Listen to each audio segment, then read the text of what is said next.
성경 본문 말씀은 빌립보 3장 12절부터 14절까지 말씀입니다. 빌립보 3장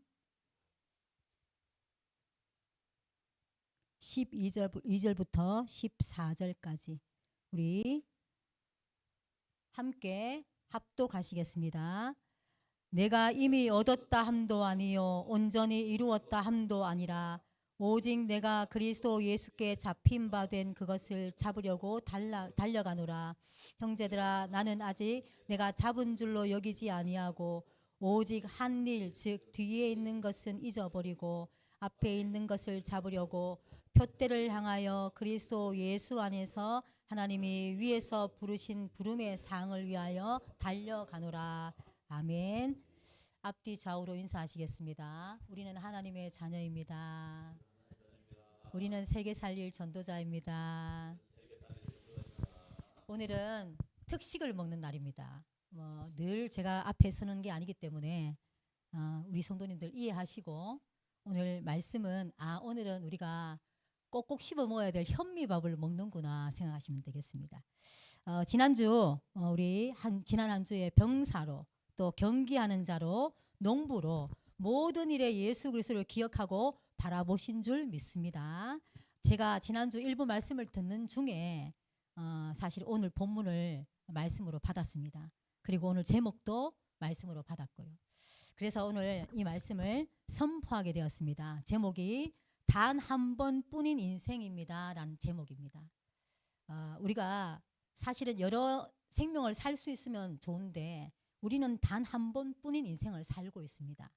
그래서 오늘 바울의 읽은 본문처럼 바울의 인생을 살펴보면서 우리의 인생의 방향과 목적을 재조명해보는 시간이 되었으면 합니다.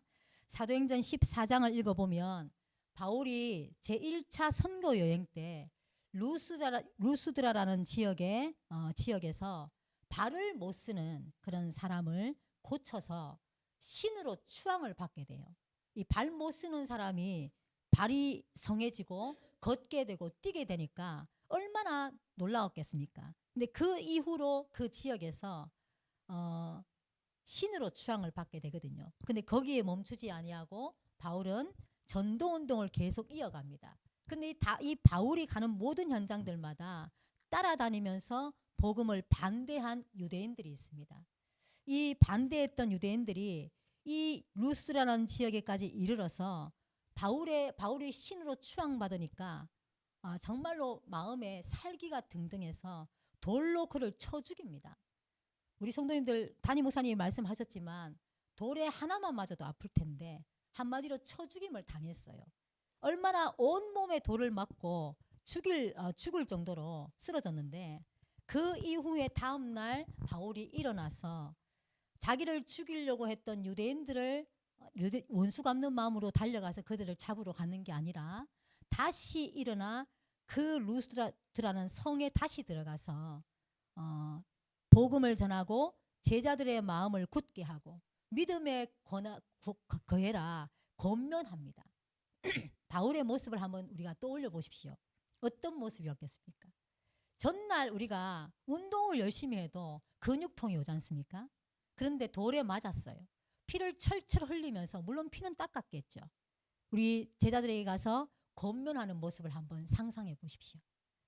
그 권면하는 내용이 너는 믿음에 굳게 서고 마음을 굳게 서 있어라. 그런 말씀으로 그를 권면한단 말입니다. 그 권면하는 그 장소에 있었던 제자 중에 전도자로 세워졌던 사람이 우리가 2주간 말씀 받았던 강단 말씀으로 받았던 디모데라는 제자가 세워집니다. 이 디모데는 봤어요.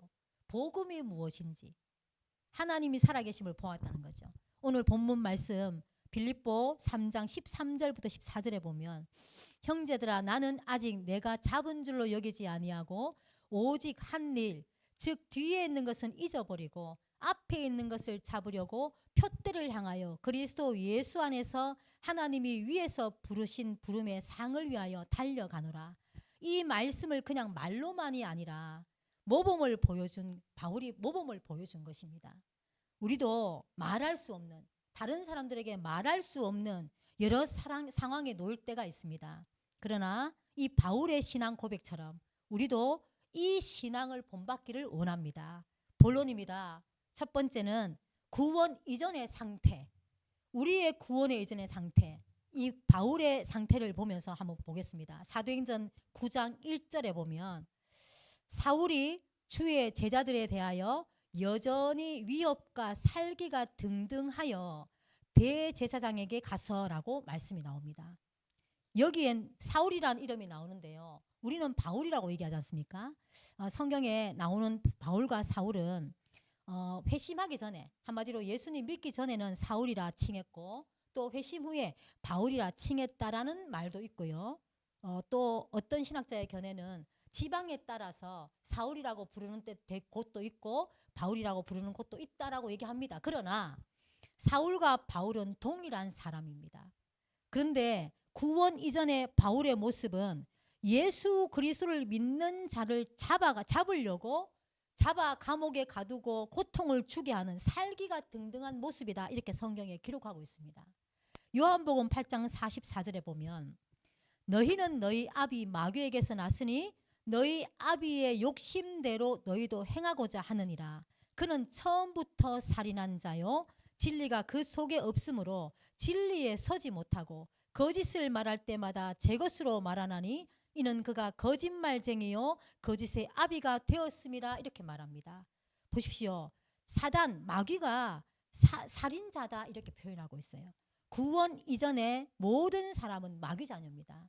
그러므로 살기가 가득 차 있을 수밖에 없습니다. 디모데후서 3장 3절에 보면 무정하며 원통함을 풀지 아니하며 모함하며 절제하지 못하며 사나우며 선한 것을 좋아하지 아니하며 마지막 때 사람들이 어떤가를 성경은 잘 나타내주고 있습니다. 지금의 때와 같지 않습니까? 곳곳에서 난리와 난리의 소문을, 끔찍한 소식을 많이 듣고 있습니다. 지난 며칠 지났죠. 어느 중학교에 일어난 사건입니다. 식사 시간에 줄을 서 있는데 새치기를 한 거예요. 이 아이들이. 학생들이 새치기 하니까 그곳을 순회하던 선생님이 달려가서 그 아이를 제지한 거예요. 손을 잡고 제지한 겁니다. 그런데 이 아이가 뭐 타당하게 떳떳하게 막 이야기하니까 선생님이 좀 꾸지람을 한 거죠. 당연한 거 아니겠습니까? 그런데 그때부터 이 아이의 태도가, 그때부터 제가 오늘 강단에 서서 이런 말을 하기는 그렇지만 더러운 니은 막 이렇게 이야기하고 청소 도구를 밑에 내려가서 가지고 와서 난 오늘 저 니은 죽이겠다 하고 막 고함을 지르고 한마디로 난동을 피운 겁니다. 분이 풀리지 않아서 끝까지 난 죽이겠다 계속 그 얘기를 한 거예요. 오늘 내가 죽이고 만다. 그러다가 결국은 이 스님이 견디다 못해서 경찰을 부른 거예요. 경찰이 학교 와서 이 아이를 왜 그랬냐 하니까 이 아이의 태도가 돌변했습니다. 돌변해서 그 선생님이 내가 이런 이유 때문에 그랬는데 선생님은 이유도 묻지 아니하고 나를 이렇게 했다라는 거죠. 그리고 그 선생님이 자기 팔을 잡은 그 사건 때문에 선생님을 고소했어요. 이게 지금 일어나고 있는 일들입니다. 이래가 선생님 어떻게 하겠습니까? 학교 현장에 곳곳에서 사실 일어나고 있는 일이고 많은 일들이 일어나고 있는 겁니다. 우리가 사실은 이 일을 보면 세상이 왜 이렇게 악해졌을까 하지만 자세히 들여다보면 내가 이 상태에 있을 수 있습니다. 그래서 창세기 6장 5절에는 이렇게 말씀하고 있습니다. 여호와께서 사람의 죄악이 세상에 가득함과 그의 마음으로 생각하는 모든 계획이 항상 악할 뿐임을 보시고, 요한복음 16장 9절에는요. 죄에 대하여라 함은 그들이 나를 믿지 아니하며 죄는 예수 그리스도를 믿지 않는 것이다 성경에서 말하고 있습니다. 그런데 보십시오. 이 죄, 예수 그리스도를 믿지 않는 것이 가득해지니까 정말 악행과 여러 가지 많은 어려움들이 많이 나온다는 겁니다. 그래서 결국은 이것이 어떤 상태냐? 출애굽기 2장 23절에 이렇게 말씀하고 있습니다. 여러 해 후에 애굽 왕은 죽었고 이스라엘 자손은 고된 노동으로 말미암아 탄식하며 부르짖으니.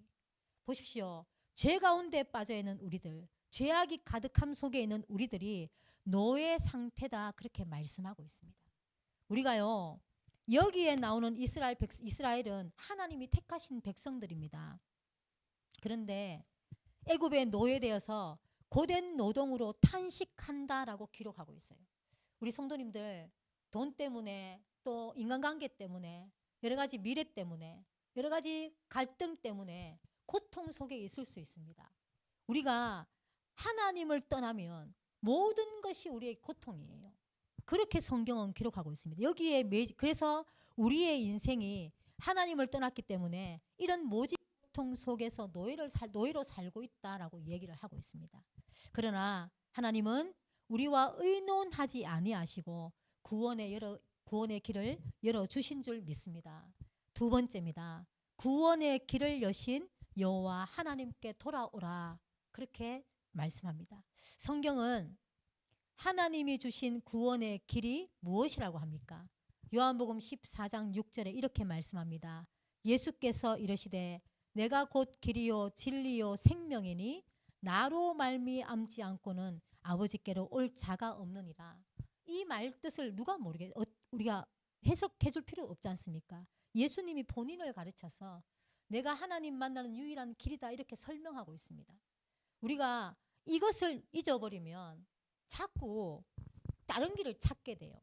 우리가 예수 그리스도를 놓치면 다른 것, 세상이 돈이 길이다, 사람이 길이다, 저 훌륭한 사람이 길이다, 다른 것 자꾸 찾게 됩니다. 우리 성도님들 다른 것 때문에 방황하지 마시고 오직 예수 그리스도만 붙잡으시기 바랍니다. 디모데전서 2장 5절에는요 이렇게 말씀합니다. 하나님은 한 분이시요 또 하나님과 사람 사이에 중보자도 한 분이시니 곧 사람이신 그리스도 예수라 이렇게 말씀합니다. 우리의 구원의 길이요 하나님과 우리의 중보자는 유일한 예수 그리스도밖에 없는 줄 믿습니다. 하나님밖에 없어요. 하나님 만나는 길은 예수님밖에 없습니다. 그 중보자도 예수 그리스도밖에 없는 줄 믿습니다. 그러면 그가 누구시라 성경은 기록하고 있습니까?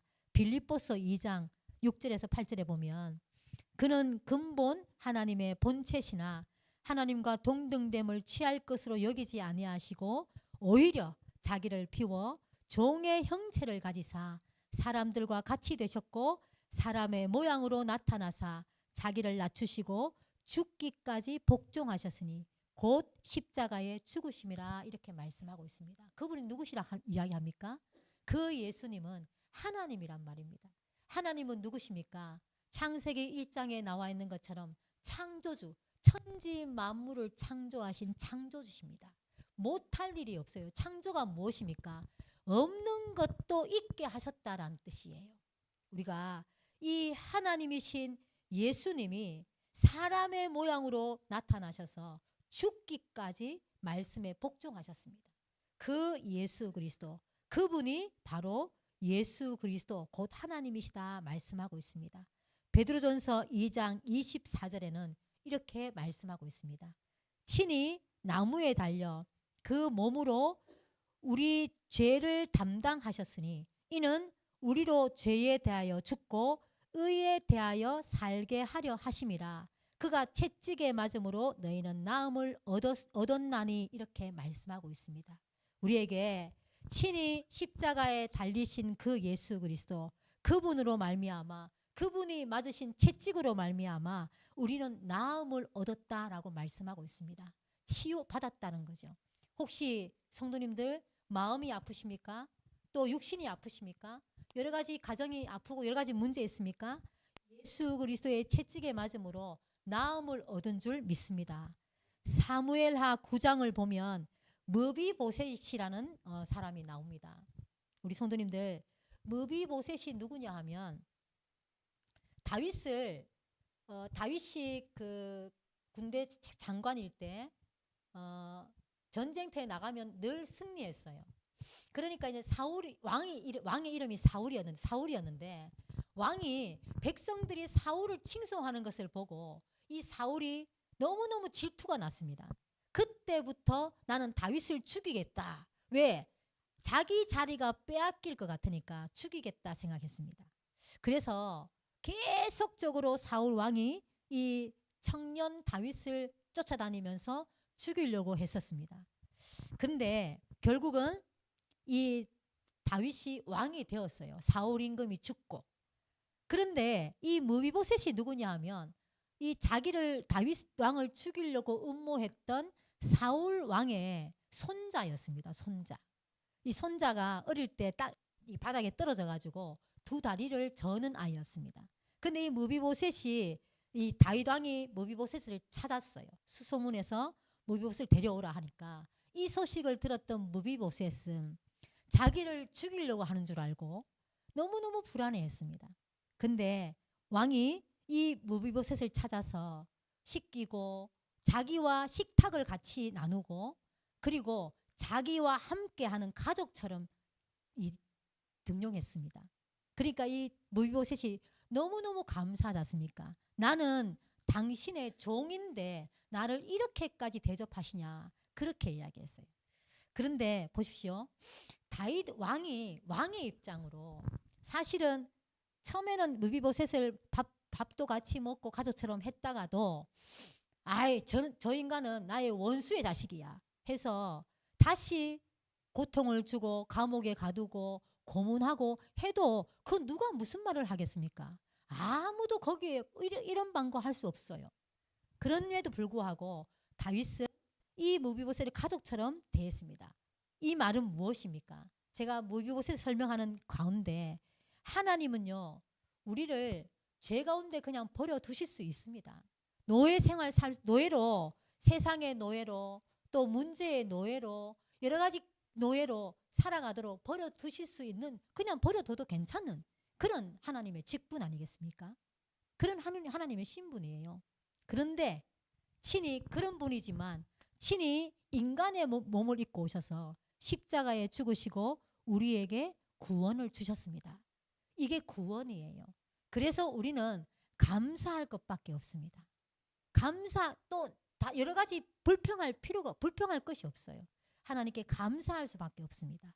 단 한 번뿐인 인생 이 은혜 속에서 행복을 누리시는 그런 우리 성도님들 되시기를 바랍니다. 세 번째입니다. 이런 우리에게 사명을 주셨습니다. 사도행전 9장 15절에 이렇게 바울을 부르시고 하나님이 이 바울에게 이런 말씀을 하시죠. 주께서 이르시되 가라 이 사람은 내 이름을 이방인과 임금들과 이스라엘 자손들에게 전하기 위하여 택한 나의 그릇이라 이렇게 그 사명을 주셨습니다. 우리에게도 주신 사명이에요. 그리고 마태복음 28장 19절에는 이렇게 말씀합니다.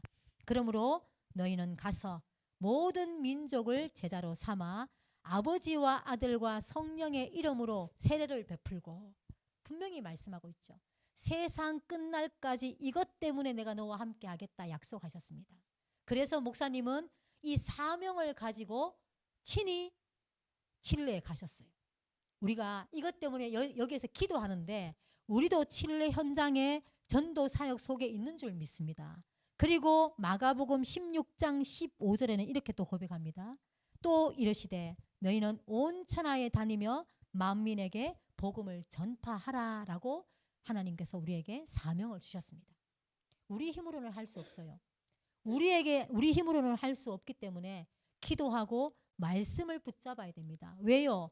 하나님의 말씀은 창조부터 계속적으로 하나도 이루어지지 않은 것이 없습니다. 예수님의 재림 외에는.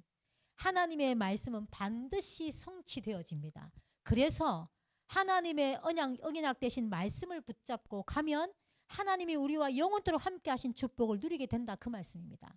그리고 사도행전 16장 31절에는 이르되 주 예수를 믿으라 그리하면 너와 내 집이 구원을 받으리라 그렇게 말씀합니다. 우리 목사님 요즘 계속 그렇게 말씀하셨지 않습니까? 핍박하는 자가 이기느냐 핍박받는 자가 이기느냐 핍박받는 자가 승리한다라고 말씀하셨어요. 주 예수를 믿으라 그리하면 너와 내 집이 구원을 얻으리라. 저는 이 언약의 성취를 우리 가정 현장에서 봤습니다. 저희 어머님은 늘 복음 때문에 핍박받으셨어요. 맞기도 하고 또 담뱃불에 찌짐도 당하시고 늘 고통 중에 있었습니다. 그러나 그 어머니의 기도가 땅에 떨어지지 아니하시고 어느 날 핍박하던 우리 아버지도 예수님을 믿게 되셨어요. 저희들이 진짜 신기했습니다. 그런데 그의 자녀, 우리 어머님의 그 자녀들 한 명 빠짐없이 다 복음 속에 있습니다. 보십시오. 반드시 하나님의 말씀은 성취되어집니다. 그래서 우리가 믿고 기도하는 거예요. 그런데 제가 어젯밤에 저에게 어떤 분이 동영상을 저한테 보내오셨습니다. 그래서 제가 동영상을 봤죠. 말씀 준비하다가 동영상을 봤는데 그분이 이런 얘기해서 죄송하지만 첫 번째 남편과 이혼하시고 두 번째 남편과 사시거든요. 그런데 이제 두 번째 남편의 어머니, 시어머니죠. 지금 시어머니 백발된 그 어머니의 손을 잡고 복음의 말씀을 증가하고 영접하는 그 동영상을 저에게 보내시는 거예요. 그러면서 제가 너무 감격했습니다. 그러면서 그분이 한 말씀입니다. 어떤 말씀을 하셨냐면 전사님 이혼도 세계복음화와 연결되네요. 이렇게 이야기했어요. 제가 그 말을 듣고 다 이혼하라는 얘기가 아닙니다. 아니고 제가 진짜 감사했어요. 그래 맞아. 우리에게는 어떤 복음 밖에 있으면 큰 상처가 될 수 있는 일이에요. 근데 복음 안에 있으면 세계복음화로 축복으로 하나님의 은혜로 정말 연결되는 걸 제가 보게 되었습니다. 우리 성도님들 혹시 우리 약한 약점이 있을 수 있습니다. 그러나 그 약점이 복음 속에 있으면 하나님의 큰 응답을 이루는 축복인 줄 믿습니다. 그래서 이것은 비밀이기 때문에 이 비밀을 우리 성도님들이 누리셔야 되지 않겠습니까? 그 사람만 누리고 이 사람은 누리는데 왜 나는 못 누릴까? 정말 예수 그리스도 바울처럼 하나님의 말씀을 붙잡고 예수 그리스도께 올인한다면 동일하게 누리게 될 줄 믿습니다. 이 사명에 우리의 자세는 어떻게 해야 되겠습니까? 사도행전 20장 24절에 바울의 고백입니다. 내가 달려갈 길과 주 예수께 받은 사명 곧 하나님의 은혜의 복음을 증언하는 일을 마치려 하면은 나의 생명조차 조금도 귀한 것으로 여기지 아니하노라. 바울은 이렇게 고백합니다. 바울이 살인자였고 또 핍박자였습니다. 그랬던 이 사울이 예수님을 믿고 그의 인생이 완전히 바뀌어져서 이렇게 고백해요. 자기를 죽이려고 모함하거나 자기를 고통 가운데 몰아넣는 그 사람들에게 원수 갚는 것이 아니라 그 모든 것이 하나님이 하시는 일이다. 이렇게 믿음으로 고백하고 내가 달려갈 길, 주 예수께 받은 사명 이것 곧 하나님의 은혜의 복음 증언한 일을 마치려 하면은 내 생명조차 조금도 귀한 것이 아니다. 이렇게 믿음으로 고백합니다. 예수님의 제자를 부르실 때 마태가 돈을 세고 있는 마태, 세리 마태죠. 이 마태를 부르실 때 마태가 하던 일을 내려놓고 예수님을 따라갔습니다. 그리고 그물을 깁던 베드로도요. 예수님이 나를 따라오라 하니까 그물을 내려놓고 예수님을 따라갔어요. 이것이 사명받은 우리가 해야 될 일입니다. 그런데 사실 이렇게 얘기하면 굉장히 우리 세 가족 같은 경우에는 부담스러울 겁니다. 아마 힘들고 그렇지만 우리가 성경은 부담스럽고 힘든 일을 하라는 게 아니거든요. 할 수 있기 때문에 명령하시는 일입니다. 그렇다면 이 힘을 어떻게 우리가 공급을 받아야 되겠습니까? 하나님이 주시는 힘을 매일 공급받아야 돼요. 말씀을 통해서 또 예배를 통해서 기도를 통해서 그래서 아침에 하나님의 말씀을 묵상하고 기도하고 또 한 주 한 주 찾아오는 예배를 놓치지 않고 또 삶 속에서 말씀을 기억하고 그 말씀을 적용하는 그런 축복 속에 있으면 하나님이 주시는 힘 그것이 우리 공급되어지고 말씀 성취를 보게 될 것입니다. 우리도 이 고백 속에 있기를 바랍니다. 말씀을 맺겠습니다. 삼성 이병철 회장이 죽음 직전에 던진 여러 가지 질문이 있습니다. 그 질문이 여러 가지 내용이 있었는데 그 질문 중에 이런 내용이 있어요. 신이 인간을 사랑했다면 왜 이런 고통과 죽음을 우리에게 주었느냐라고 질문했어요. 성경 에레미야 애가 3장 33절에 이렇게 성경은 말씀하고 있습니다. 주께서 인생으로 고생하게 하시며 근심하게 하심은 본심이 아니시로다. 그렇게 고백합니다. 하나님의 본심이 아니에요. 하나님 안 주고 싶다는 얘기입니다. 고통을. 그러면 왜 우리에게 있습니까? 기도하고 생각해 보십시오. 우리 성도님들이 갑자기 이유 없이 자녀들이 죽고 재산을 다 잃었던, 몸에 병까지 얻어서 그 본 아내에게서도 버림을 받았던 욥이 있습니다. 욥.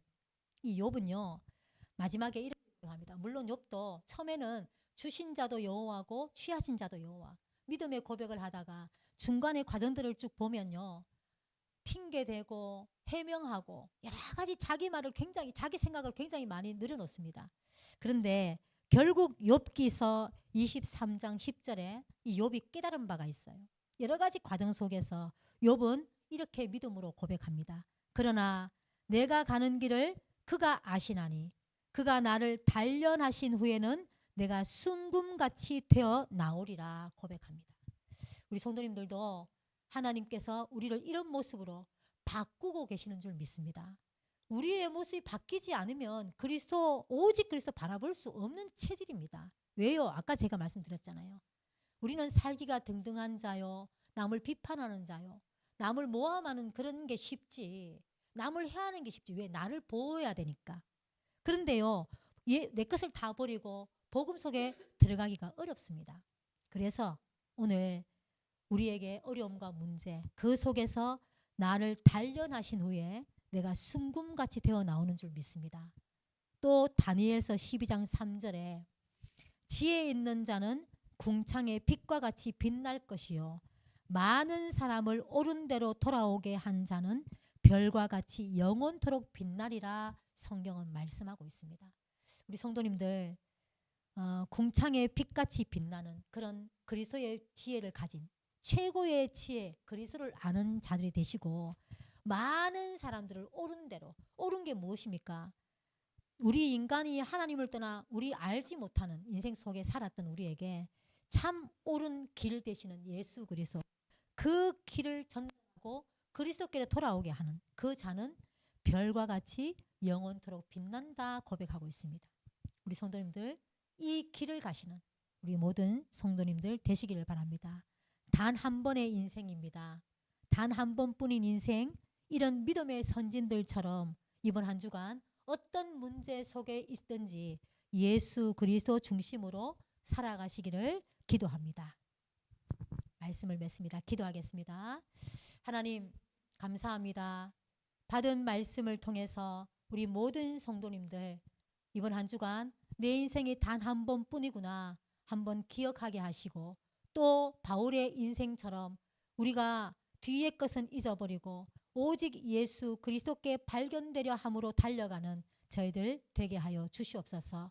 그리고 하나님, 여러 가지 문제 속에 있다면 단련하신 후에 순금같이 나오리라 믿음의 고백을 하는 우리 모든 성도님들 되게 하여 주시옵소서. 감사를 드립니다. 예수 그리스도 이름으로 기도드립니다. 아멘.